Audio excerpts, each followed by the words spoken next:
Boys கல்வியில அதிகமாக அக்கறை செலுத்துறது நான். கட்டாயம் படியுங்க, எதிர்காலத்துல நீங்க பின்னுக்கு கஷ்டப்பட போறீங்க.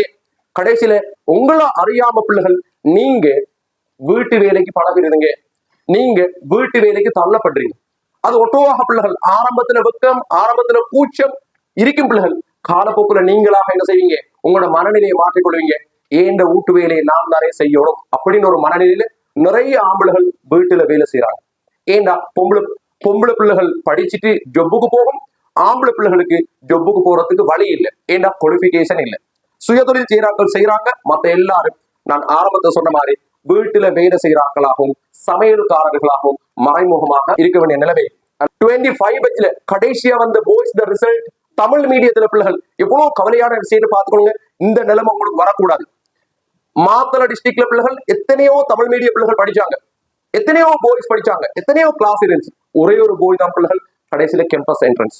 ஒரே ஒரு பாய், அதுவும் எங்களோட ஸ்டூடெண்ட். கேகோல் டிஸ்ட்ரிக்ட் எவ்வளவு பெரிய ஒரு மாவட்டம், எத்தனையோ ஸ்கூல் இருக்குது. இடெக்ல 3 அல்லது 4 பேர் தான் கேம்பஸ் என்டர் பண்ணக்கூடிய வாய்ப்பு இருக்கு. இந்த 3 அல்லது இந்த 4 பேர் பிள்ளைகள் எங்களுடைய ஸ்டூடெண்ட்ஸ் மட்டும்தான். அப்ப சும்மா யோசிக்க பிள்ளைகள் ஸ்கூல் போயிட்டு போதாதுக்கு ஈவினிங் கிளாஸ் போயிட்டு இரவு ஃபுல்லாக ஜூம்ல குந்துட்டு இருந்து பாய்ஸ் எங்க போயிட்டு நிலைமை ரிசல்ட் பாருங்க. இதே மாதிரி தான் பிள்ளைகள் கேண்டி டிஸ்ட்ரிக்ட் நிலைமை. Candy district same. கேண்டி டிஸ்ட்ரிக்ட்ல இருந்துட்டு எங்கட பக்கத்துல இருந்துட்டு ஜூம் கிளாஸ் நாங்க போகலாமா பிள்ளைகள்?